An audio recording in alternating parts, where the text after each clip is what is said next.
If you want to get good at short game, chipping, pitching, you know, anything sort of around that 100 yards in range, you have to strike the ball out the middle of the club face. That's the most important thing, because if you don't hit the middle of the club face, if you're hitting the toe, the heel, the bottom, the leading edge here, you can't control distances because it's too unpredictable what the ball's going to do. If you don't hit the middle of the face will tend to twist. You know, if you hit it off the toe or the heel, it'll twist around, so that's going to literally send the ball anywhere. So you're not going to be able to predict where that ball's going to go, and if it does go where it's going to go, it's a fluke. So number one, we've got to develop the strike.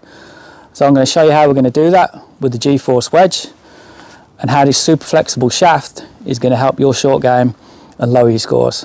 Best way to start is chipping. Start small, because you can develop the strike, you got more control, you can get a consistent strike, and then you can build it up into a fuller swing. That's the great thing about this club.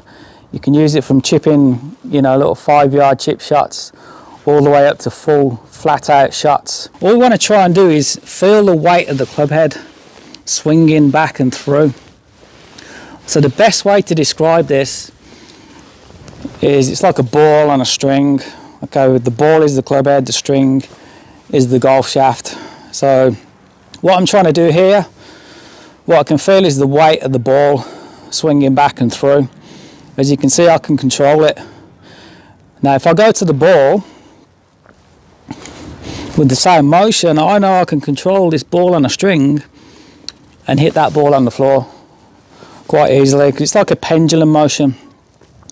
The problem in your short game, when you're chipping and you're pitching and even your long game as well, rather than sort of getting that nice swinging motion of the club head, you tend to be aggressive and force the club through. So up here where you're holding the grip of the club or where you're holding the string, you're trying to force the handle of the club through, and that's the worst thing you can do, because it causes the club head to decelerate, which is the biggest reason why you're going to have the chipping yips and the double hits.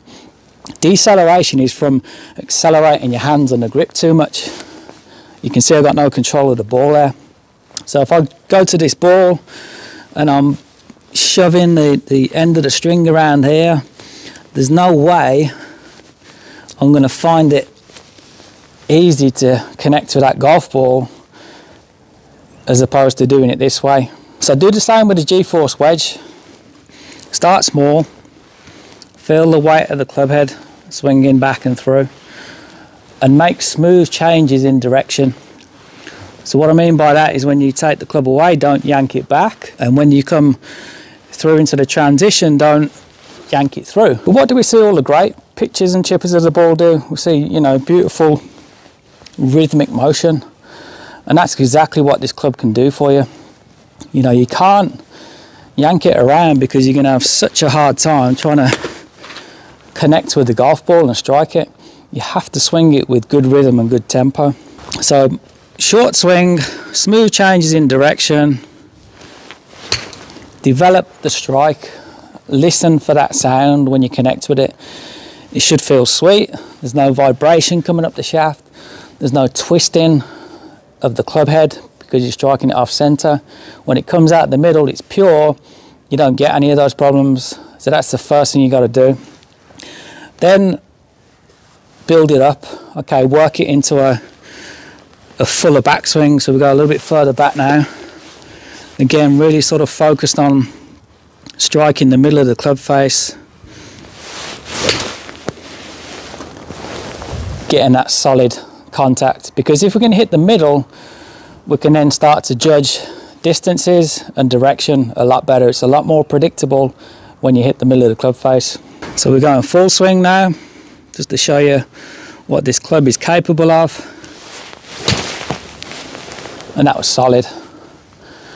The great thing about the shaft is I can really feel the transition. I can feel that I've got to just wait a little bit at the top before I start down, because when you swing back, the weight of the club head, it's going to load the shaft up a little bit, and then when you can feel that, then that's the time to start down.